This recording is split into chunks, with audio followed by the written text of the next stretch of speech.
prazer nós termos ele aqui hoje na ANER, principalmente porque ele conseguiu descobrir coisas e fazer coisas que podem ser inspiradoras para a gente. O tema é sustentabilidade editorial, mas é muito mais amplo que isso que a gente vai falar. O Rodrigo Piponzi, ele é palmeirense, tá?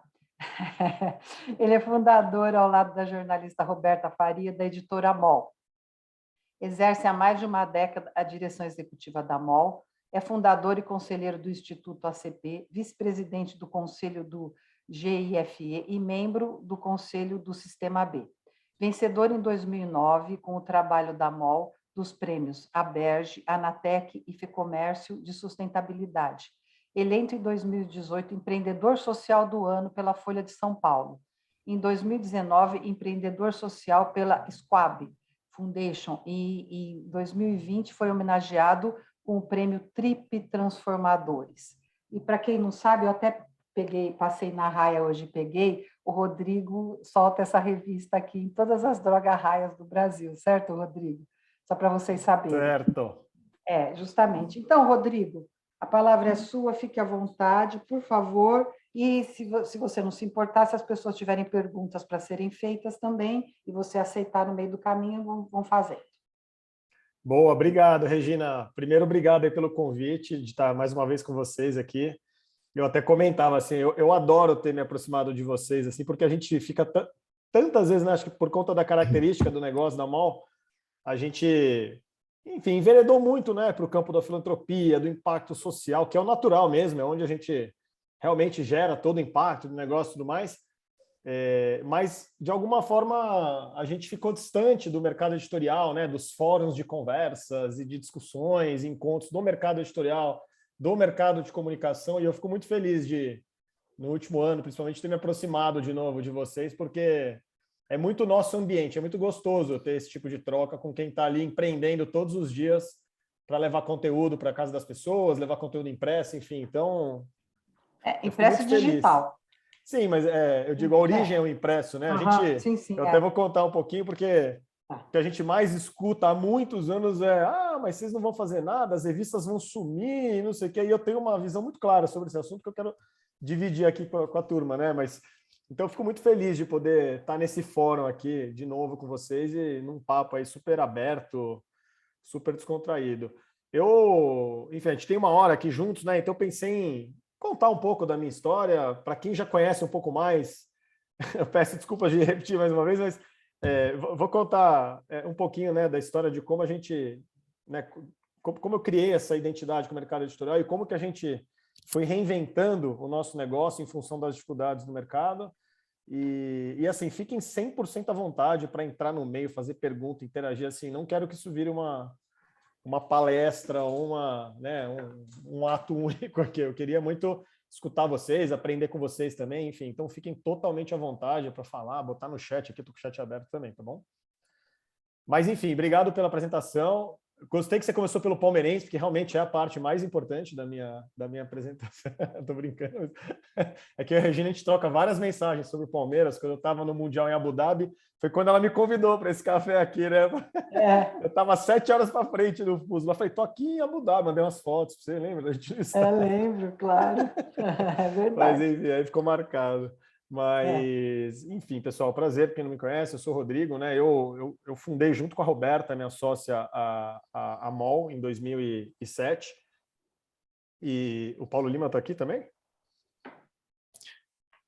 Acabei de ver uma pergunta dele aqui sobre surf, só pode ser o Paulo Lima da Trip. Que legal, grande amigo. Então, né, eu fundei em 2007 a MOL com a Roberta, mas eu acho que tem uma história um pouco anterior, né, que é legal de dizer, porque quando eu fiz... Eu venho de uma família empresária, né? Então, meu bisavô fundou a Droga Raia em 1905, em Araraquara. Então, eu cresci muito no meio do varejo, cresci muito, né, dentro de um ambiente de negócios familiares e tinha uma expectativa muito natural para eu ir, né, trabalhar ali com meu pai no varejo farmacêutico. Eu fui fazer GV, enfim. As pessoas não sabem, mas eu não fui fazer GV porque eu sonhava em ser um administrador de empresas. Eu fui fazer porque, obviamente, era um adolescente cheio de dúvidas e entendia que aquilo era o mais generalista que eu podia ser naquela fase, né, com 17 anos. E foi por isso que eu fui prestar faculdade de administração. E eu sempre gostei de comunicação. Pra vocês terem ideia, quando eu era jovem, assim, tinha meus 12, 13 anos, já no futebol, eu já jogava todos os campeonatos possíveis, né, de futebol e tal. A minha diversão era fazer a revista do campeonato. Assim, eu pegava 2 amigos, a gente fazia a revistinha do campeonato, fazia lá matéria de capa, pegava, né, não dava fotografar, não tinha toda essa tecnologia para fotografar, a gente desenhava os jogadores, fazia lá matérias. Então eu adorava assim, né, a comunicação. E tanto é que quando estava para me formar na GV, eu resolvi que eu queria fazer jornalismo. Eu falei, pô, vou prestar jornalismo. Eu gosto tanto de comunicação, gosto tanto de escrever, tal, eu vou fazer jornalismo. E meu pai falava, né? Ele começou meio que a não entender direito. Ele falou, pô, mas você não vai conseguir passar no jornalismo agora, você está terminando a administração, você não estuda, né? Você vai fazer cursinho e tal, não sei o quê. Puta, eu peguei as apostilas do meu irmão, tinha acabado de prestar odontologia, estava tudo rabiscado. Meu irmão era maior CDF, assim, então ele ficava, né? Tinha tudo anotado, tal, não sei o quê. Peguei, estudei, passei na PUC e fiz 3 anos de jornalismo, né? Tem até uma história curiosa, aproveitando até que o Paulo mandou uma mensagem aqui, que nessa época, né, eu estava super apaixonado pelo jornalismo, né, começando a entender melhor o que era aquele mundo, e o meu primo, né, conheci o Paulo, conheci a Trip, e falou, Rô, a gente está conversando ali com a Trip para um projeto, você não quer ir comigo conhecer a Trip? E me levou numa reunião na Trip. E eu fiquei encantado com aquele ambiente, encantado, quando eu conheci o Paulo, inclusive, e eu falei, nossa, isso aqui é o que eu quero ser, né? E fiquei com aquilo na cabeça. Foi bem antes de prestar o jornalismo, foi no meu último mês de GV, assim. E aí, passado ali alguns meses, eu estava num dia no Guarujá de férias, estava surfando com um amigo meu que é ilustrador, e esse amigo me contava, né, de como era difícil. Ele estava começando a empreender, ele começou a trabalhar super novo. Ele estava me contando como era difícil empreender, que ele ilustrava, tinha um estúdio, mas não conseguia ganhar dinheiro. Eu falei, poxa, ele chamava Chico, né? Eu falei, Chico, por que a gente não trabalha junto, né? Você ilustra, eu vendo, né? A gente vai vender para as maiores editoras do Brasil, a gente vai vender para as agências, tá? Eu cuido do negócio, você tem o talento. Pô, parece uma boa ideia. Então, vamos pensar nisso? Vamos. E eu saí super empolgado do mar, tal. Fui para minha casa almoçar. Quando eu chego em casa, tinha uma ligação para mim, era da Trip, perguntando se eu não queria fazer um estágio lá. E aí eu fiquei nesse dilema monstruoso, assim, por 3 dias pensando o que eu devo fazer. Eu empreendo com meu amigo ou eu vou estagiar na Trip, né? E eu tinha acabado de passar no jornalismo. E aí, minha intuição me disse que eu tinha que empreender naquele momento, né? E aí foi até legal, porque 15 anos depois, eu reencontrei o Paulo, contei essa história e os nossos caminhos se cruzaram de outras maneiras, através do Trip Transformadores, enfim, a gente se tornou grandes amigos, mas foi muito curioso isso, assim, né? Essa história, pouca gente conhece, assim, mas ela foi muito importante para mim, porque foi quando eu resolvi realmente empreender. E aí, empreendendo, foi quando eu conheci o mercado editorial, né? Porque a gente ilustrava, a gente foi muito rapidamente se tornar fornecedor da Editora Abril, né? Numa época ali de muita riqueza da Abril. A Abril produzia ali centenas de revistas por ano, vocês devem lembrar, né? Quem está no mercado há mais tempo, daquela época de ouro da Abril, com tantos títulos, os especiais, enfim, não sei nem o número de títulos, era muita coisa. A gente começou fornecendo ilustração para essas revistas e um belo dia a turma da revista Mundo Estranho, isso foi 2005, me chamou para uma conversa. O estúdio, né, essa história com o Chico era 2003, isso já devia ser 2005, 2006. O pessoal da Editora Abril me chamou e falou, olha, é o seguinte, vocês estão ilustrando aí para um monte de revista, né, vocês são super talentosos, super legais, a gente queria saber se vocês topariam fazer uma coleção inteira para a gente. É uma coleção chamada Top 10, são 10 fascículos com rankings. Então, assim, as 10 maiores pontes do mundo, as 10 pessoas mais ricas do mundo. Então, eram 12 fascículos. E aí perguntaram se a gente topava fazer a edição inteira, né? E eu nunca tinha feito isso. E aí eu falei, bom, vamos arriscar, vamos tentar. E a gente fez. E foi uma experiência incrível. Eu conheci muito de perto a produção editorial, né? O que era efetivamente fazer revista. A gente se apaixonou por isso. O resultado ficou muito legal. E a Abril, a partir daquele momento, começou a passar uma coleção atrás da outra para a gente, né? E foi quando realmente a gente começou a criar um universo, né? Uma unidade dentro da MOL, que era até então estúdio de design, animação, tal, uma unidade editorial. Foi nessa época também que eu conheci a Roberta, minha sócia, porque a Roberta, ela era jornalista formada no Sul, veio para São Paulo para fazer o curso Abril, que também era super tradicional, e um belo dia, pelos corredores da Abril, ela me abordou e falou, você não toparia tentar trabalhar juntos aqui? Vocês fazem arte, né? Vocês estão editando um monte de revista aí, e eu faço conteúdo. Eu tô aqui ela estava no núcleo de customizadas, ela falou, mas eu queria empreender fora também, eu já estou há alguns anos aqui e tal. vamos tentar oferecer alguma coisa juntos, né, para empresas e tudo mais. A gente já estava começando a enveredar para esse lado das empresas, e aí a gente ficou ali meio namorando, mas não dava muito certo, porque ela trabalhava muito na Abril, eu trabalhava muito na MOL, nada engrenava. E um dia eu tive uma pessoa que saiu da MOL, né, era a pessoa que tinha o maior salário da MOL já nessa unidade editorial, e eu falei, pô, eu vou convidar aquela menina, isso foi 2 anos depois, 1 ano depois, eu vou convidar aquela menina para trabalhar comigo, né? Quando eu liguei para ela, ela estava no Sul, ela estava morando em Floripa. A Roberta foi mãe super cedo, com 17 anos, naquela época ela devia ter uns 22, 23, a filhinha dela, a Gabi, tinha 5 anos.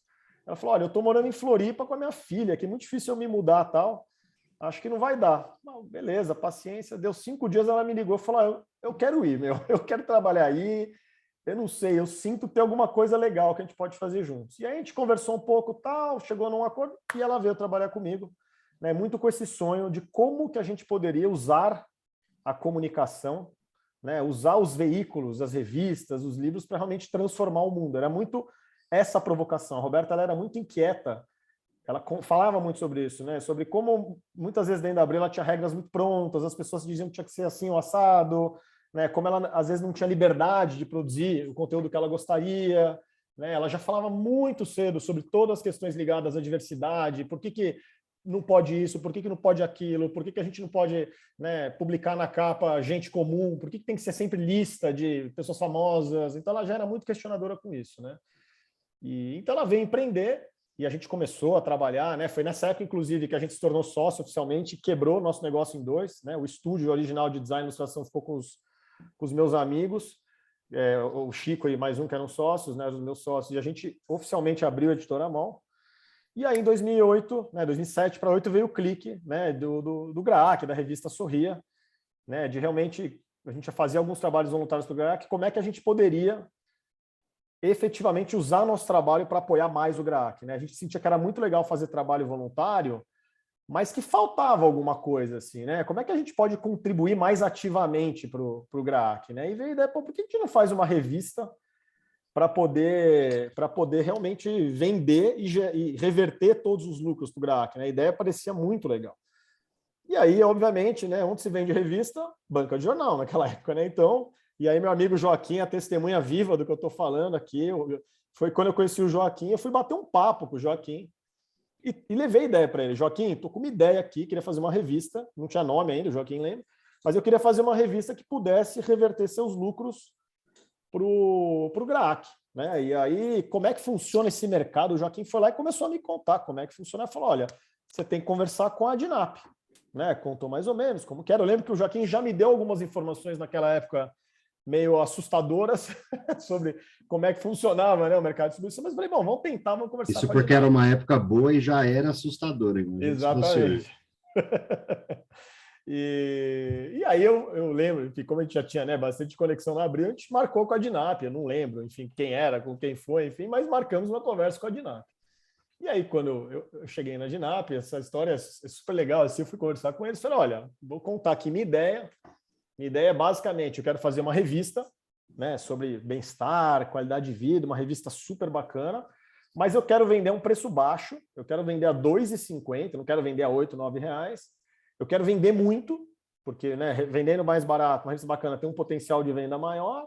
Então eu quero vender 120 mil exemplares e eu quero reverter todo o lucro para o GRAAC. Eu vou me bancar com publicidade. Então tudo que vender eu vou doar para o GRAAC. E aí foi um banho de água fria, né? Porque quando a gente apresentou essa ideia, né, a Adinap falou, olha, o pessoal da Adinap falou, olha, primeiro, você não vai conseguir vender por esse preço, por R$ 2,50. A gente tem toda uma cadeia aqui, tem toda uma questão de precificação que, assim, no mínimo, a gente vai ter que vender por 3 ou 4 vezes esse valor, né? Não tem como vender, vai me causar um problema vender uma revista a R$ 2,50. Segundo ponto, para você vender 120 mil, a gente vai ter que imprimir pelo menos 250 mil exemplares, né? Porque hoje o encalhe de sucesso, naquela época, não sei como é, encalhe de sucesso é 50%. Você vai ter que realmente imprimir o dobro disso e o teu custo vai lá para cima, né?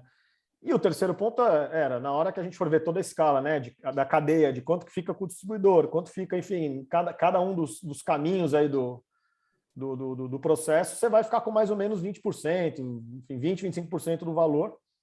Né? E na hora que eu botei tudo isso no papel, eu falei, bom, essa conta não fecha, não tem como fechar, a gente basicamente né, a opção que tinha era desistir, assim, não tem como fazer esse projeto que a gente está desenhando na banca de jornal, né? E ali por um mês a gente ficou ali meio, né? Bom, vamos quebrar a cabeça de outra forma, vamos pensar, mas ali não vai funcionar. Eu lembro muito de voltar, né, Joaquim? Não sei se você lembra dessa conversa, a gente voltando, trocando ideia, falando, tá? Realmente a conclusão era vamos pensar outra alternativa. E aí, ali pela mesma época, né, veio enfim, como eu estava ali muito inserido no contexto da Raia, minha prima, a Kika, que hoje lidera o Comitê de Sustentabilidade, a conselheira da Raia Drogasil, né, que é a empresa, que é um negócio que a Raia se tornou, ela era diretora de marketing na época, ela sempre foi extremamente engajada, extremamente criativa, né, com relação a negócio também. Ela, na mesma época, veio me contar de uma experiência que ela tinha tido de uma pessoa que perguntou para ela se podia vender uma publicação, era um tabloide comercial, por 50 centavos em algumas lojas da Raia e reverteu todo o resultado para um asilo, né, o Ondina Lobo, aqui em São Paulo. E ela falou, Rô, foi um negócio incrível, porque era um veículo super ruim, assim, as pessoas literalmente compravam e jogavam no lixo, assim, literalmente. Mas ela falou, fiquei impressionada, a gente vendeu, sei lá, 15 mil unidades de um tabloide que era uma porcaria e numa velocidade muito rápida, né? Então, quando ela me contou isso, eu falei, putz, tem jogo aí, tem alguma coisa aí, né? Porque se a gente inverter essa lógica e fizer uma revista bacana, tudo aquilo que eu queria fazer na banca, se eu fizer aqui, será que não funciona? E aí eu contei a ideia para ela, ela falou, olha, eu acho que tem um potencial, acho que vocês poderiam pensar nisso, né? De botar aqui na Raia. Falei, bom, vamos pensar nisso, comecei a fazer algumas contas, só falei, olha, aqui, então minha proposta é a seguinte, eu vou atrás de patrocinadores, eu vou bancar um ano de projeto, a gente vai lançar 6 edições, e a Raia não vai nem lucrar, nem gastar, né? Vai ficar no 0 a 0. Eu vou vender, tudo que vender a gente vai doar, e eu banco o custo com parceiros, patrocinadores. Você topa? E aí, o que eu resolvia lá? Primeiro, eu podia imprimir 120 mil para vender 120 mil, não tinha esse desperdício na cadeia. Eu podia vender por um preço barato, porque, enfim, não tinha nenhuma questão ali de precificação. Eu não teria nenhum desperdício no processo, né? Nem de custo, enfim, nem de logística, de nada. E eles me repassariam 100% do valor, porque como era um projeto 0 a 0, vendeu por 2,50, eles me repassavam 2,50, né? A carga tributária era super pequena, que aí entrava na carga normal de publicação. E aí, bom, a gente foi atrás de 2 laboratórios, a Biolab e a União Química, que super se encantaram com o projeto, colocamos ali de pé. E aí, em março de 2008, a gente lançou a Sorria e foi um sucesso. Quando a gente lançou a primeira edição, em 3 semanas ela se esgotou e a gente doou R$270 mil para o GRAAC na primeira edição. E a vantagem qualquer, a gente tinha 1 ano de projeto já vendido para os laboratórios. Então, ao final de 1 ano, sem nenhum risco de lança, não lança, atrasa, não, era religioso. A cada 2 meses tinha uma nova edição, todas as edições esgotavam, a logística era muito eficiente, a turma da Raia se envolvia demais, porque aquilo era muito novo, então frente de caixa ele estava muito entusiasmado em oferecer, envolver o cliente. Aquilo começou a criar uma comunidade muito forte, e ao final do primeiro ano a gente tinha doado R$1.600.000 para o GRAAC. Né? E aí, do primeiro para o segundo ano, a gente trouxe mais 2 patrocinadores. Com mais 2, a gente ampliou a tiragem, aumentou um pouquinho o preço. No ano seguinte, já doamos R$2,5 milhões. E aí, a coisa foi acontecendo. Até em 2013, a gente ter algo muito legal e algo muito complicado acontecendo ao mesmo tempo, dentro do projeto da Sorria, que eu sempre digo, 2013 foi um ano divisor de águas, para mim, para a MOL, e para esse olhar que eu sempre tive do mercado, né, em que eu estava trabalhando. Porque, de um lado, em 2013, a gente inaugurou o hospital do GRAAC com esse recurso. Já eram mais ou menos R$16 milhões doados para o GRAAC, e o GRAAC subiu um hospital, né, toda a obra civil, praticamente, com esse recurso. Né? Então, vocês imaginam que em 2013 a gente estava lá inaugurando esse hospital, enfim, uma super solenidade com o prefeito de São Paulo, um monte de gente lá, cobertura da mídia e tal, e você olhar e falava, nossa, esse hospital foi levantado só através de venda de revistas. Né? De revista em revista está aqui, está tangível, está na nossa frente, né, o resultado. Então, aquilo foi assim uma conquista muito grande. Ao mesmo tempo, foi muito quando começou a ter toda a crise, né, de mercado editorial, de publicidade, com a entrada, né, dos canais digitais. E a gente, no mesmo ano de 2013, no final do ano, dos nossos 7 patrocinadores, 6 saíram ao mesmo tempo. 6 mandaram mensagem e falaram, ano que vem a gente não renova, a gente vai, né, alocar verba em outros lugares, em outros canais digitais e tal, então não contem com a gente para o ano que vem. E a gente se viu, então, sem 6 dos nossos 7 patrocinadores. Até aquele momento, 100% da venda era doada, descontados impostos, porque o projeto era todo bancado por patrocinadores. E aí a gente se viu meio num mato sem cachorro. Bom, o que a gente faz agora, né? Perdemos todo, não tem como cobrir esse financiamento e correr atrás de 6 parceiros no meio dessa crise em um mês, né? Porque é um projeto regular, ele tem que estar ali a cada 2 meses de pé. E a gente teve um clique muito legal, que foi, bom, a gente arrecada mais do que ela custa, né? Ela custava, sei lá, não era exatamente isso, é como se ela custa 300, mas se eu vendo lá todos os exemplares ao preço de capa, eu arrecado 700. Então, a gente já tem recurso suficiente para poder custear e doar. Vamos mudar o discurso. Vamos falar o seguinte, não é mais 100% das vendas menos impostos, é 100% das vendas menos impostos, menos custo de produção. Então, vou doar menos. Mas, futuramente, isso vai ser maravilhoso. Por quê? Porque eu vou eliminar minha dependência do mercado publicitário. Eu vou eliminar minha dependência de ter marcas patrocinando.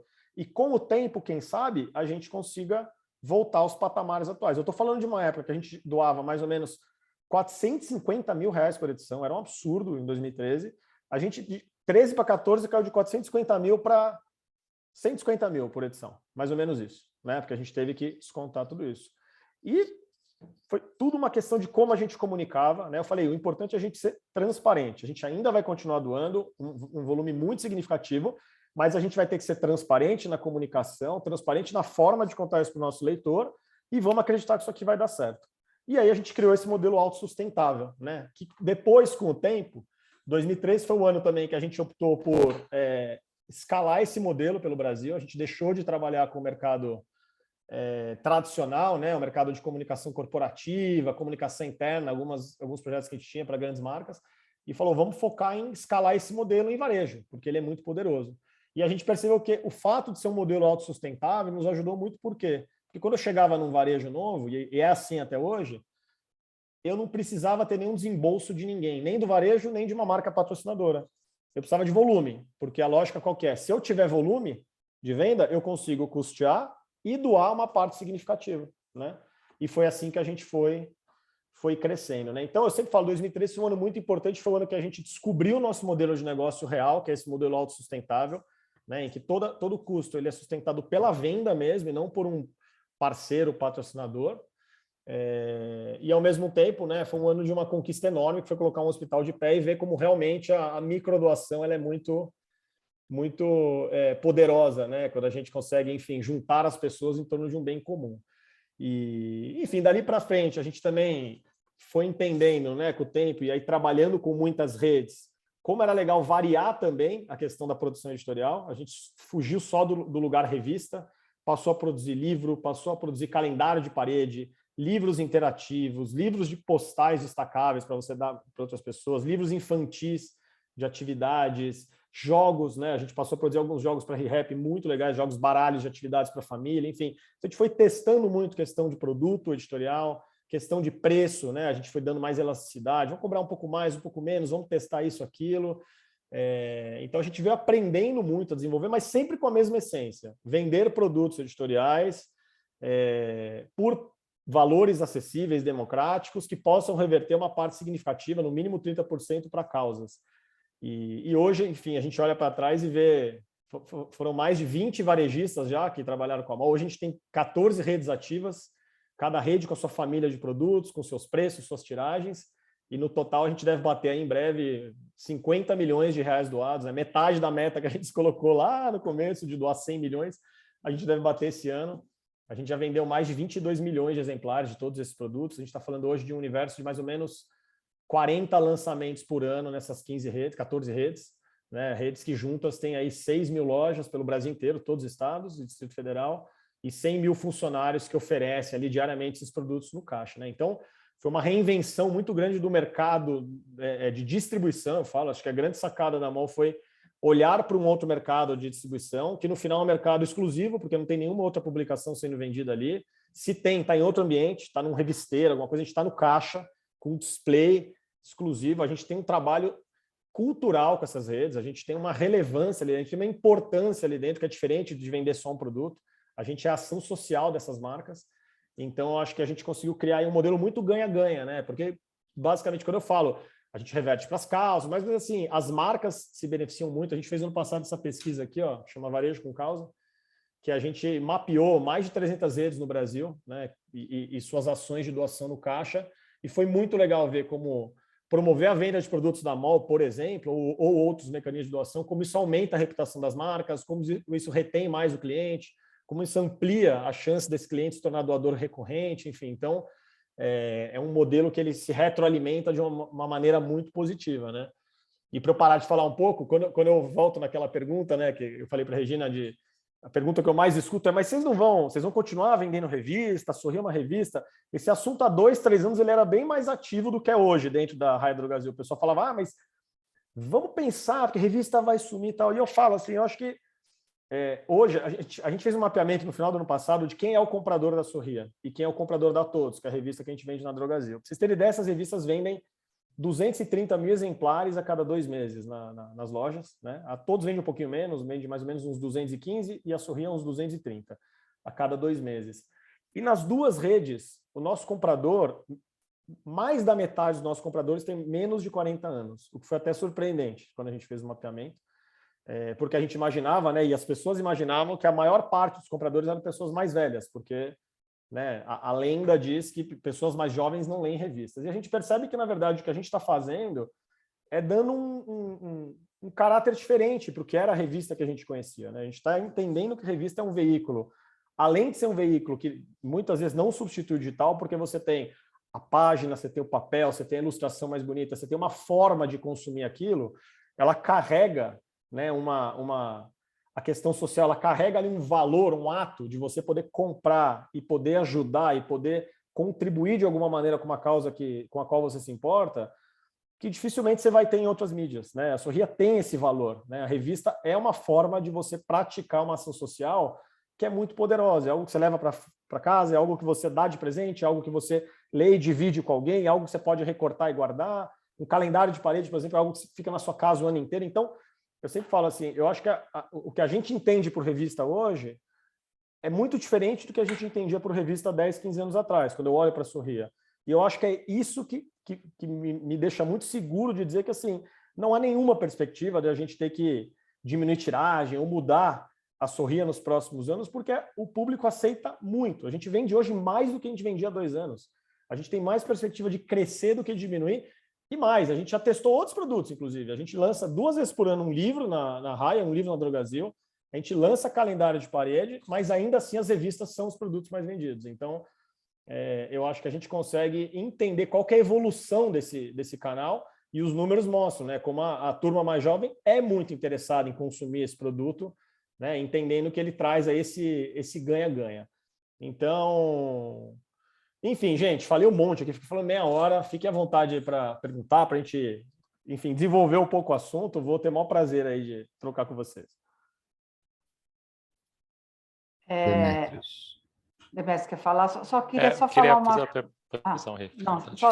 Só que queria colocar aqui para o Rodrigo que o Paulo queria saber de você qual o papel do surf e do futebol na sua atuação como empreendedor social e como publisher. Boa. Então, vou começar por essa pergunta do Paulo aí. E, bom, para quem não sabe, né, eu sou futebolista aí. Meu sonho era ter sido jogador de futebol, na verdade, né? E eu não vou dizer que eu cheguei perto, mas enfim, me dediquei quando era jovem para isso. Acabei não indo, mas sempre fui jogador aí de torneios amadores desde os meus 7 anos até hoje, né? Eu sigo insistindo aí no futebol. Jogo muitos campeonatos, enfim, até em julho eu vou jogar um campeonato master em Portugal. Então, estou sempre aí no meio. E o surf é outra paixão que eu tenho também, né? Eu sempre contei um pouquinho para vocês, né? Mas o surf me inspira muito, assim. O surf é um momento, é um esporte de muita conexão com a natureza, é um esporte de você realmente entender seus limites e tudo mais, né? E eu falo muito isso, assim. Eu acho que o esporte, e aí acho que o futebol e o surf, eles têm características diferentes. Um é coletivo, um é mais individual, um é competitivo, um é mais recreativo, né? Vamos chamar assim. Mas eu acho que o esporte é um espelho da vida, assim, em todos os aspectos, né? Para mim, assim, eu aprendi demais com o esporte, e aí, né, na hora que a gente faz a analogia com empreender, no esporte eu aprendi muito o valor do coletivo, aprendi muito a lidar com a frustração, aprendi muito a entender o papel que cada um tem dentro de um contexto, né? Especialmente quando você olha um futebol em que você tem um papel dentro do todo, né? Eu sempre fui um cara ali jovem muito esquentado, muito competitivo, sou até hoje, muito irritado. Eu aprendi muito a lidar com as minhas emoções, eu acho que isso é muito importante. Você aprende muito a errar, a falhar e a lidar com o erro também, porque, obviamente, dentro do esporte tem dia bom, tem dia ruim. Então, assim, eu acho que o futebol, o surf, os esportes, eles são literalmente um espelho da vida, né? São uma forma muito genuína de você também equilibrar, né? Eu acho que o empreender tem isso. A gente ouve muito sobre isso, né? Eu acho que especialmente no momento de pandemia foi muito difícil equilibrar os pratos, né? E eu até um dia, falando com o Paulo, eu contei para ele assim, como o surf foi um esporte que ajudou muito a equilibrar minha saúde mental na pandemia, para poder realmente desestressar, poder, enfim, liberar um pouco dessa energia que às vezes ficava presa, né? Então, eu acho que assim, são dois esportes aí que são muito presentes na minha vida. Eu lembro que tinha uma brincadeira, meu pai falava assim, né? Meu pai sempre foi um executivo muito tradicional, vamos chamar assim, ele foi CEO da Raia por muitos anos, dos meus 5 anos de idade até os meus 35 anos de idade, meu pai era CEO da Raia, né? E meu pai sempre foi bastante dedicado, um cara que assim parou o esporte muito cedo, né? E eu falava isso muito para ele. Ele falava, pai, você não pode parar desse jeito. O esporte é muito importante para você, né? Canalizar para outro lugar um pouco dessa energia e tal. E ele brincava assim: o que é mais importante para você? Um baita contrato com um parceiro novo que você tá louco para fechar, ou um gol na final do campeonato? Eu falava, não precisa ter essa comparação, os dois podem acontecer na sua vida, você não precisa escolher um, entendeu? Você pode equilibrar os pratos para você ter os dois, né?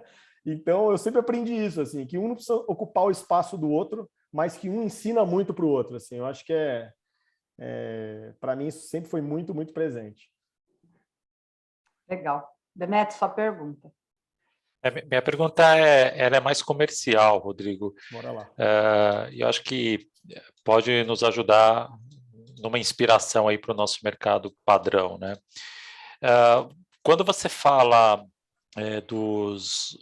dos seus parceiros, as redes de distribuição, né? Você citou, por exemplo, a ReHap, eu acho que você também tem produtos já lançados na Pets, que é a rede de pets mesmo, né? De produtos para esse segmento. E aí eu queria saber o seguinte: como que você concebe esses produtos? Você tem, por exemplo, produtos com os quais você acha que faz sentido e apresenta esse produto diretamente para as redes para poder estabelecer uma parceria, ou você chama essas redes para fazer algo em conjunto? Como que funciona esse processo de desenvolvimento de produtos customizados e com a marca dessas empresas? Boa, bem legal essa pergunta, Demetrio. Assim, acho que acho que a solução foi uma evolução de muitos anos, muitos erros e muitos acertos, né? Acho que a gente já fez de todos os jeitos possíveis e hoje eu acho que a gente aprendeu qual que é o processo mais eficiente para desenvolvimento de produtos, né?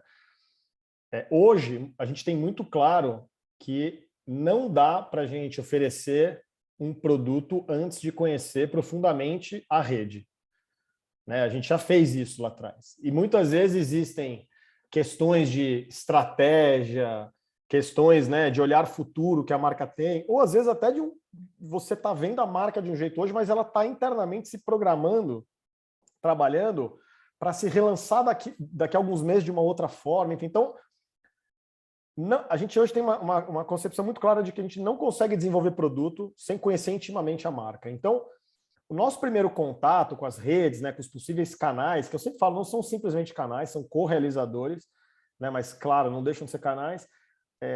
Hoje a gente tem muito claro que o primeiro contato com essas redes tem que ser muito para poder atraí-las no sentido de olha o impacto que você pode gerar para todos os lados. Então, a gente vai muito no sentido de poder dividir as experiências que a gente tem com outras redes, poder atraí-las, né, pelo olhar mais sistêmico, mais amplo do modelo, de falar, olha, ganha teu colaborador, ganha teu cliente, ganha tua marca, ganha a comunidade, ou seja, ganha todo mundo, né? Você está interessado? Vamos explorar isso aqui? Vamos. E aí a gente normalmente a gente conduz uma ou duas conversas com a marca, e aí, normalmente, departamento de marketing, comunicação, departamento de investimento social, responsabilidade social, sustentabilidade, enfim, normalmente são esses dois departamentos que estão com a gente faz uma imersão grande, e com isso a gente consegue ter material suficiente para aí sim a gente propor. É muito comum a gente escutar algumas coisas nessas reuniões, mas a gente tem entendimento que a gente tem que trabalhar naquele ponto de convergência entre o que os clientes querem escutar e o que a gente entende, né, que é legal para eles. Porque muitas vezes o que vem de sugestão da marca tem um viés muito institucional, né, tem um viés muito ligado à causa, do tipo, é muito comum a gente reunião com as marcas escutar assim, putz, então vamos fazer um livro com as histórias das pessoas da ONG e tal que foram beneficiadas. Isso é legal, mas assim não é o que as pessoas vão comprar, entendeu? Isso não é um conteúdo que as pessoas vão pagar lá 4, 5, 6 reais para comprar.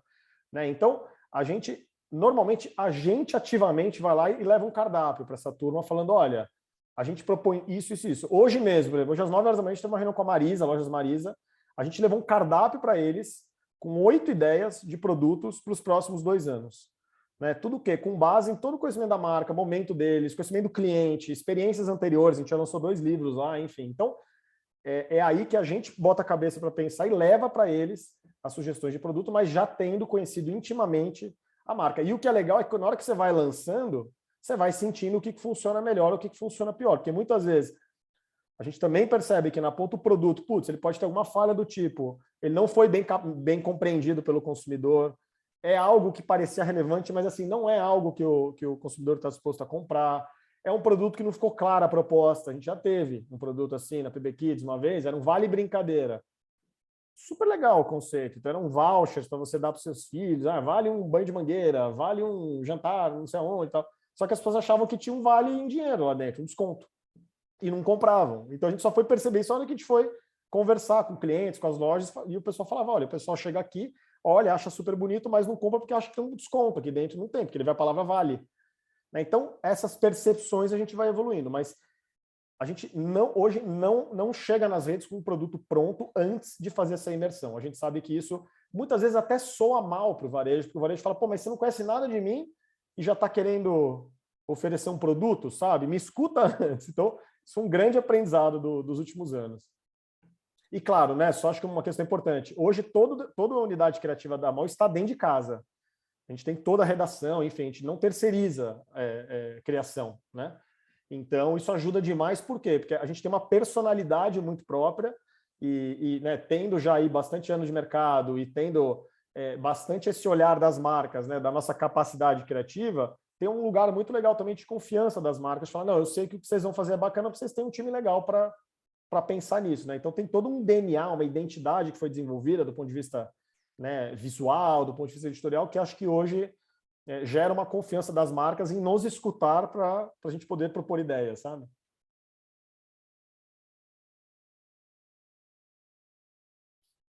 Rodrigo, se você entrasse numa editora tradicional hoje e visse o modelo de distribuição que existe, o consignado, as bancas, qual seria o seu raio-x disso? Essa pergunta é difícil, hein, Regina? Olha, eu tenho... Você sabe que o meu filho, né? Ele tem 7 anos, o mais velho, e o mais novo tem 4. E o meu filho, o mais velho, quando ele vê uma banca, ele fala que é banca de carrinho. Porque ele gostava muito dos carrinhos, né? E quando a gente passava numa banca, ele sempre queria comprar um daqueles carrinhos, né? E o meu filho mais novo, ele vê uma banca, ele fala que é a banca das cartinhas Pokémon, porque ele ama Pokémon, ficou com aquelas cartinhas o dia inteiro, né? E aí, enfim, isso, né, nos últimos anos foi muito, né, a minha percepção da banca como um lugar cada vez mais plural, assim, né? Um lugar que realmente tem de tudo um pouco, né? Muito mais do que só revistas, como a gente via, ou, enfim, apesar de ainda ter muito, né? Eu, enfim, não trabalho no mercado tradicional hoje, né? Acho que a nossa última experiência deve fazer alguns bons anos, foi até com o Joaquim, quando a gente pegou uma parcela de livros, né, da coleção Eu Amo, que a gente lançou em parceria com algumas marcas, e a gente colocou para vender lá, né? E acho que ainda assim, foi uma experiência interessante, mas sempre bateu muito na gente essa relação entre o volume de trabalho que dava versus o resultado que gerava, né? Como ainda se constituía como uma cadeia pouco eficiente, né? E uma cadeia que ainda gerava muito trabalho para pouco resultado, né? Especialmente dentro da mão, na hora que a gente comparava, eu lembro muito dessa conversa, quando a gente resolveu, a gente tentou experiência em livrarias também, a gente contratou uma consultoria, quis vender os Eu Amos em livraria e tal, e eu lembro muito dessa conversa alguns anos, falar, gente, não justifica o esforço, porque a gente tem que fazer muita reunião, a gente tem que cuidar de muitos processos, o modelo consignado ele é super, né, burocrático e tudo mais, para ter um resultado muito pequeno. A gente pega um livro desse, põe no varejo, vem um repasse com toda a venda, não tem intermediário, não tem nada nesse processo, né, e o resultado é muito maior. A gente hoje, enfim, os nossos livros é isso, né? A gente vende na Pets, por exemplo, a gente vendeu 150 mil livros agora, em 2 meses, na Pets. Né? A gente em Marisa agora, a gente acabou de lançar, faz 2 semanas, um livro novo. Não sei se ele está aqui, acho que não. Depois eu pego e mostro. Ele não está aqui, não. A gente lançou um livro novo na Marisa, ele vendeu 56 mil exemplares em 14 dias. Né? Então, a sensação que me dá ainda hoje é isso. Eu acho que o mercado tradicional ele ainda tem um rateio de processos, né? Ali uma dinâmica de processos que ele recorta muito, né, o resultado, recorta muito a rotina, né, operacional, e isso acho que dificulta muito a construção dos modelos. Né? Eu não tenho nenhuma noção de como isso poderia ser trabalhado. Por quê? Porque é um mercado extremamente pulverizado. Né? Você tem alguém que precisa fazer essa relação com todos os jornaleiros, né, com os pontos de venda. Eu frequento banca ainda super, assim, tipo, tem 2 bancas aqui perto de casa que eu vou sempre, né, e aí é a mesma pessoa que está lá na banca, aquele contato, ele te chama pelo nome, sabe do que seu filho gosta, conta que chegou, enfim, tem esse quê muito pessoal, mas é um mercado extremamente pulverizado. Né? Na hora que eu comparo com o varejo, por exemplo, é isso, o varejo eu falo com uma pessoa que controla 1000 pontos. E está tudo padronizado. Tanto faz quem está ali na loja. O processo vai ser o mesmo, né? Pelo que você está dizendo, a primeira coisa que você faria seria simplificar o negócio, né? Sem dúvida, sem dúvida. O Martins, inclusive, ele simplificou bastante o negócio dele, porque ele montou a própria escala dele de distribuição, né, Martins? Enfim, daqui a pouco acho que você pode até falar um pouco sobre isso. Eu já vou falar com a Andressa e com o Joaquim, tá? Só dar uma faladinha, porque o Martins ele começou a fazer isso, viu, Rodrigo, também. Eu acho que esse ponto, Regina, da simplificação foi o que mais... Foi a grande virada né? É claro que eu estou falando de 2008, eu não tinha a menor noção do que eu estava fazendo, né? Eu não tinha essa base, mas hoje, olhando de uma maneira fria para o que aconteceu, é isso. Eu acho que a gente simplificou naquele momento. A gente falou, bom, eu pego um caminhão que sai da gráfica, entrega em um CD, esse CD distribui para todo mundo, vende tudo, apura tudo, devolve o que não vender, me repassa tudo de uma vez em 30 dias e eu dou no dia 30, no 30 mais 1 o recurso, entendeu? E era justamente o que a gente não via no mercado, né? na DINAP, na distribuição de bancas, porque era isso, são vários empreendedores, cada um com as suas histórias, você tem que ter conversa com cada um deles, cada um vai expor de um jeito, vender de um jeito, oferecer de um jeito. A conversa com a DINAP, imagino que deve ter milhares de particularidades, o processo de vai, de volta, de paga. Eu lembro muito disso na DINAP também. Paga em 120 dias. Não tem mais DINAP, viu, Rodrigo? Não existe.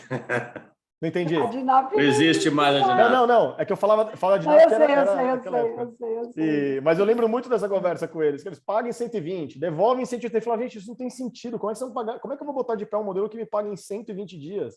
Então, eu acho que é muito a questão da simplificação. E eu tenho a sensação, quando eu olho para as bancas, que a ponta das bancas também quer essa simplificação. Né? Então, talvez seja uma forma de você, enfim, entender o lado do editor, o lado do vendedor. Como é que você simplifica esse meio de campo aqui, entendeu? Porque os pontos estão aí, são tradicionais. Eu gosto muito de ver como alguns pontos se reinventam, acho super legal. Essas bancas que eu vou estão sempre cheias. Sempre tem gente que estão lá de pé anos e anos e anos, sobreviveram à pandemia. Tem alguma coisa boa aí, né? Com certeza. Então, eu acho que passa muito por essa simplificação. Martins? Você tem razão. Realmente, nós fizemos muitas mudanças, Regina, você lembra?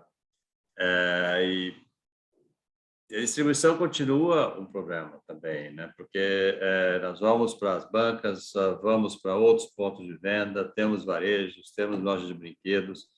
Quer dizer, na realidade, nós complicamos mais ainda, porque mesmo com a DINAP nós éramos um só cliente, hoje nós temos vários pontos de varejo e também em função da redução do número de bancas, né? Quer dizer, hoje nós estamos num segmento na parte de publicações que nós não podemos depender só de venda em banca, nós temos que, eu falo, varejar.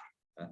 E com isso nós temos, além da distribuição própria, nós temos outros parceiros que vão em pontos de venda que não eram pontos de venda de você vender revistas, quadrinhos ou colecionáveis, né? Então, nós vamos em papelarias, vamos em loja de brinquedos, nas livrarias continuamos direto.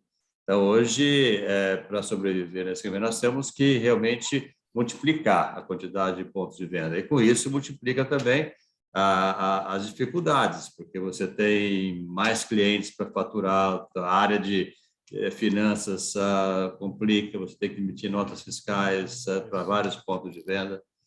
Então, quando você encontra um distribuidor, recebe e você manda só para um centro de distribuição, esse cara pega, manda para todos os pontos de venda, recolhe e te devolve, é o céu, mas não é assim, né? Então... Não, e talvez um grande aprendizado também, que acho que até a gente já falou em algum momento em outras trocas aqui na NER, que foi, enfim, acho que uma característica da MOL também para além da distribuição, que foi que valor adicional a gente pode dar ao próprio produto, né? Enfim, no nosso caso é isso, você compra e você reverte para uma causa, né? Eu confesso que eu fico ainda surpreso de não ter produto na banca que reverta nada, assim. Hoje os produtos sociais estão explodindo pelo Brasil inteiro. Tem razão. Todo lugar tem, e assim, eu fico surpreso de você entrar numa banca e não ter nada que reverta socialmente. Eu acho que esse pode ser esse pode ser um pulo interessante de você dar relevância para as bancas, de você dar relevância para os produtos. O ano passado, né, Martim, você deve saber, a gente junto com a Panini lançou nosso primeiro álbum de figurinha social. Foi o primeiro álbum de figurinhas vendido, né, no Brasil com renda revertida para uma causa. Foi revertida para uma causa. Na verdade, foi em 2019, né? O primeiro e o segundo foi ano passado. A gente vendeu 2 álbuns já. Foram as maiores doações da história da MOL, os 2 álbuns. Para vocês terem ideia, o segundo álbum da Pets, o Bichos do Mundo, no ano passado, vendeu mais de 620 mil envelopes de figurinhas na Pets em 5 meses. É muito. Hoje é um número... Você sabe um número ver, muito né? alto hoje, né? Hoje, quando você vende 600 mil envelopes de figurinha, você solta, né?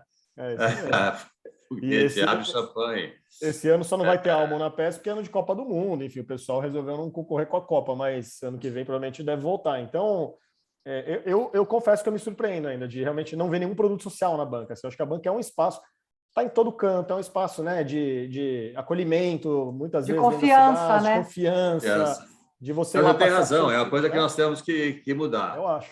Temos que mudar, vamos conversar depois. Eu acho que esse é um super caminho para pensar também.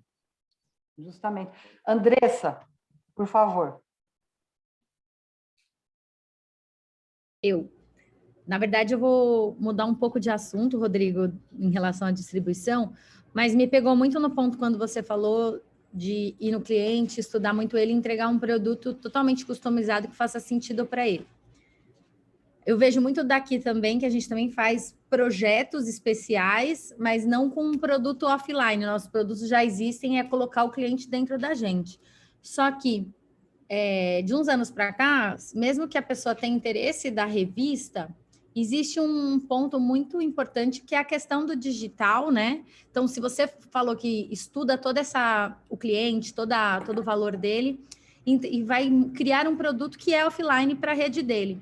Mas eles não te cobram também como que esse produto vai entrar em relação a toda a questão digital, questão estratégica, o conteúdo propriamente. Como que ele pode aproveitar esse conteúdo digitalmente, enfim. Super. E você sabe, essa pergunta é legal, Andressa, porque tem até uma coisa muito curiosa, assim, né? A gente, hoje, sei lá, alguns exemplos, né? Você pega a turma de moda, Marisa, Pernambucanas, a gente tem produtos com as 2 redes já, enfim, a Marisa há 1 ano, a Pernambucanas há 2 anos, né? E a gente leva muito para eles, fala, olha, tudo que a gente está produzindo aqui no offline, né, no impresso, pode ser explorado no online. Então, desde você falar assim, putz, eu posso pegar todo esse conteúdo, transformar em cards que podem ser constantemente alimentados nas redes sociais de vocês, a gente pode criar um hot site, algum espaço, sei lá. Então, na Pernambucanas, nosso primeiro livro chamava Família é Tudo, era um livro com frases sobre a família. Putz, por que a gente não cria um hot site tipo Família é Tudo e as pessoas podem ir mandando ali as suas frases sobre família? A gente a cada mês seleciona uma das frases, bota no perfil oficial lá da Pernambucanas, bota a Paola de Oliveira, que é a garota propaganda deles, para, né, mostrar, contar quem foi o vencedor e tal. Hoje, a gente dentro do enxoval, né, a partir do produto, a gente apresenta muita coisa para essa turma do que eles podem fazer, né, nos canais digitais. Onde está o gargalo hoje, e é incrível, é dentro das próprias marcas. Eles não têm hoje capacidade de execução dentro das suas áreas digitais E aí eu estou falando por praticamente todos, né? São raras exceções dentro das marcas que têm capacidade de colocar de pé essas ideias. A gente teve agora um caso recente muito legal com a RD. A gente já há algum tempo, né, começou a perceber uma demanda da indústria para o nosso projeto de novo. Então, vinham os laboratórios e falavam, putz, incrível, Sorria, está lá vendendo 230 mil exemplares, eu quero estar nesse negócio. E a gente não queria vender anúncio tradicional, vou botar anúncio lá da Medley genéricos, não é muito a nossa praia ali, né, dentro da revista. A gente criou uma coleção que chama O Que Ninguém Te Conta Sobre. Se você abrir essa... Não sei se essa tem, Regina, mas a anterior tem. Depois vocês abrirem uma revista, uma Sorria, vocês vão ver. Não sei se eu tenho aqui exatamente, mas... O que você quer que eu veja? Você tem um encarte dentro. Eu não sei se nessa tem ou não. Mas, tem um encarte, ó. Ninguém conta... Esse isso, aqui? Esse aí. Pronto, esse aí, ó. Tá aí, ó. Que ninguém te conta sobre bebês, tá vendo? Então, o que a gente fez? A gente criou uma coleção de encartes, que é o que ninguém te conta sobre. Então, vai ter um que é bebês, vai ter um que, enfim... 24 dicas. Exatamente, são sempre 24 dicas. E aí a indústria patrocina isso. Então tem 6 ou 7 marcas que estão patrocinando esse encarte, né? E aí no final tem alguns boxes, então, sei lá, estamos falando de assaduras, os bebês tem a Mustela patrocinando um boxezinho super delicado. Da Vic, a Vic Vaporub. A Vic Vaporub, enfim. Então foi uma forma legal. Baby e aí o que acontece? E aí virou um hot site isso, o que ninguém te conta sobre, né? Que a própria RD colocou de pé. Até a Johnson patrocina, ó. A Johnson tá aí também, exatamente. E isso virou conteúdo digital. Então, tem um hot sitezinho dentro do site da RD, que, na verdade, é um marketplace desses produtos. Você entra lá e você tem acesso a esse conteúdo. Esse conteúdo ele é replicado nas redes sociais e as marcas estão tendo visibilidade ali dentro. Você faz, com esse time da redação que você tem, você também faz essa entrega digital para eles. Pronta. Exatamente. Não passa por nenhuma agência deles, nada. Não, vai direto. Não. O que pode acontecer, eventualmente, em alguns casos... é a gente entregar o pack pronto e a agência coloca de pé, porque daí é um acordo que eles têm. Mas nesse caso a gente colocou de pé, a gente fez tudo. Entendi. Né? Então, hoje, assim, a gente tem cada vez mais explorado esse tipo de possibilidade e o gargalo hoje, infelizmente, ainda está muito dentro das marcas, assim, né? Da incapacidade que elas têm de equipe para poder colocar de pé. Com certeza, obrigada. Regina, você foi ótima como assistente, mostrando a revista, viu, meu? Viu? Tá lá. Ah, tá vendo? Parabéns, Nossa, maravilhoso. E eu que devia mostrar no Tudo tempo. ensaiado. Mas tudo eu combinado. todo mês na raia. O Joaquim, é sua vez agora. Rodrigo, eu estava pensando no começo da sua apresentação, que você falou em relação à pesquisa que definiu o target de quem compra a revista, né? E o fato de ter chamado a atenção que a maioria dos compradores são abaixo de 40 anos. Foi isso, né? Que você falou. Foi isso. Uhum. Eu acho que para mim fica muito claro assim que a questão da ação social é muito voltada a uma faixa etária mais baixa, né? Eu acho que esta geração de nós para baixo, assim, é uma geração muito preocupada com sustentabilidade, com a questão das minorias, com a questão do racismo, com a questão de ações sociais. Então, eu acho que isso pode ser uma explicação para essa régua da faixa etária ser mais baixa, assim, porque você vende muito além de uma revista, né? Você vende uma ação social. E essas faixas etárias mais baixas, realmente, eu acho que tem uma preocupação maior com isso. Então, eu chego à conclusão que os dois únicos que vendem produto impresso para abaixo de 40 com sucesso é você e o Martins. São os dois maiores vendedores de produtos editoriais impressos para 40 menos, né, Martins? Eu acho que mas só que nós não estamos, né? Imagina se tivesse, né? Que tá o mais pulo do gato. social. Eu já estou ouvindo esses dois aí. Eu vou... lembra, né, Martins, da nossa incubadora de novos leitores. Eu vou chamar o Rodrigo também, para a gente criar essa incubadora de novos leitores. Sim, mas a minha pergunta não era essa, foi só uma observação em relação à questão do target ali que você observou. A minha pergunta é a seguinte, é uma curiosidade, na verdade. Quando você chega para negociar num grupo de varejo, primeiro que é assim, como todo negócio, né, ele é comercial, ele visa lucro. E nem toda instituição, nem toda empresa, nem todo grupo que você vai procurar necessariamente tem naquele momento uma preocupação com sustentabilidade, ou com social, ou com seja lá o que for. Eles acham que estão marcando mais uma reunião para ver como faz para ganhar dinheiro. E associado a isso, tem a questão também dos custos operacionais envolvidos no processo.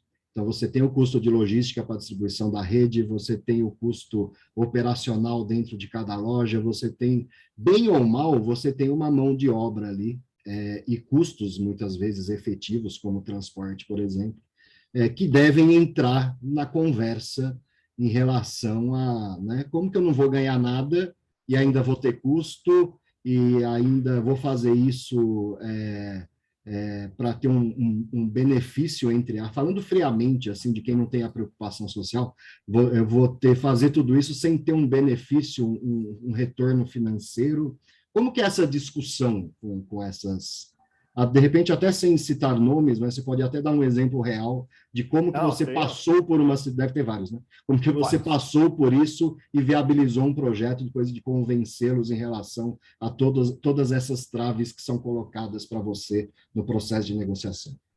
E, Joaquim, isso é muito presente, assim, não tem jeito. Eu acho que com a pandemia a gente conseguiu ver uma evolução interessante, mas eu até escrevi outro dia lá num artigo, lá a gente escreve quinzenalmente no portal Mercado e Consumo, lá sobre varejo, e eu escrevi exatamente sobre isso, assim, sobre como é muito perceptível nas primeiras conversas com uma rede se ela realmente tem esse DNA social ou não, e como isso é divisor, assim, de águas para a gente, assim, né? Porque se não está no DNA, a conversa ela vai para um lado, porque vamos partir da seguinte premissa: o nosso modelo financeiramente não onera, ele não tem que desembolsar nada, mas ele onera indiretamente. Você tem que abrir mão de um espaço no caixa para oferecer nosso produto, você tem que treinar teu funcionário, você tem que botar um produto no teu caminhão que vai substituir o lugar de outro, né? Enfim, não tem desembolso, mas tem um custo indireto, né? E quando o DNA, né, do impacto social, o DNA de você realmente ter essa agenda fala forte, realmente está presente, na balança, as redes entendem que o custo indireto é muito pequeno perto do benefício que você vai ter. Quando esse DNA não está presente, você vai cair numa outra discussão. Eu tive uma rede grande de supermercado, por exemplo, que eu fui há alguns anos, que me falou demais teu modelo, demais. Só que assim, vai aumentar meu tempo de fila. A pergunta que você está me propondo aqui, né, essa pergunta de oferecimento, vai aumentar meu tempo de fila e eu não posso correr esse risco. Então, na interpretação dele, aumentar 1 segundo, 2 segundos o tempo de fila pesa mais do que gerar, de repente, 5 milhões de reais de doação por ano, que era o potencial que a gente enxergava ali dentro, né, nessa rede. Então, o que eu aprendi com o tempo, inclusive, foi se eu tive que fazer uma reunião para convencer, esquece, cara, não segue em frente. Todas experiências até hoje, em 15 anos de mall, que eu tive que convencer o varejo, todas naufragaram. Ou apresentaram resultados assim muito, muito longe do que a gente gostaria e a gente chegou num ponto que a gente realmente desistiu. Eu tive uma grande rede no ano passado, que teve troca de CEO, de diretoria e tal, e eu sentia isso nas reuniões. Eu falava, eu estou tendo que convencer essa galera que o meu modelo é legal. E aí, na virada do ano, a gente optou por não apresentar projetos de renovação para eles. A gente falou, isso aqui vai dar muito mais trabalho, o risco é enorme, isso aqui não vai gerar impacto. Então, a gente tem uma premissa muito clara hoje na mostra. Se eu tenho que convencer, esquece. Porque quando eu pego exemplos, aí citando nomes, né, exemplos bem-sucedidos dos últimos 3 anos, Pets, Marisa, Pernambucanas, que mais que eu posso?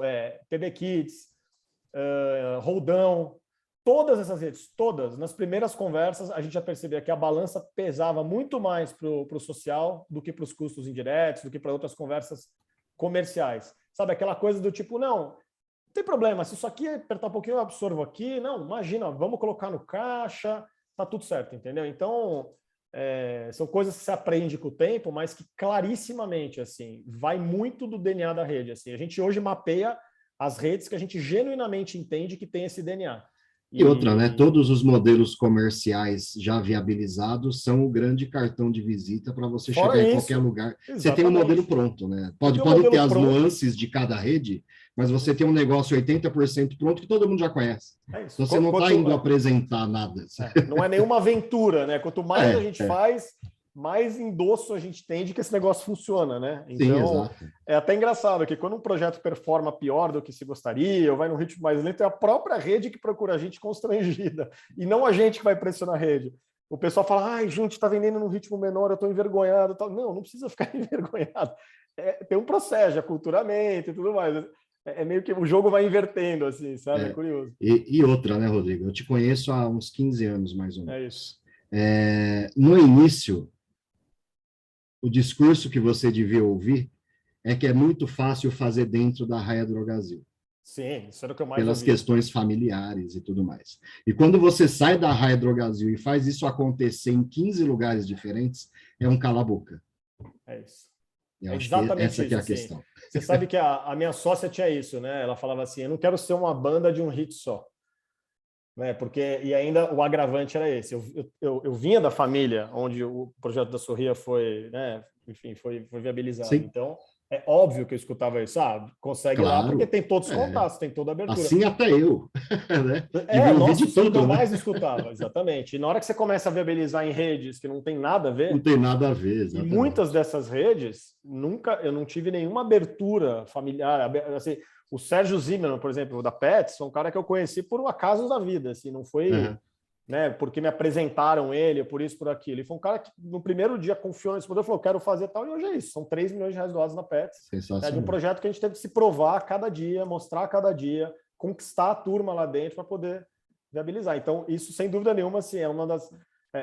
ano passado, a gente fez um levantamento de um número muito interessante. A MOL, até 2013, 14, 100% da receita da MOL vinha da Sorria, né?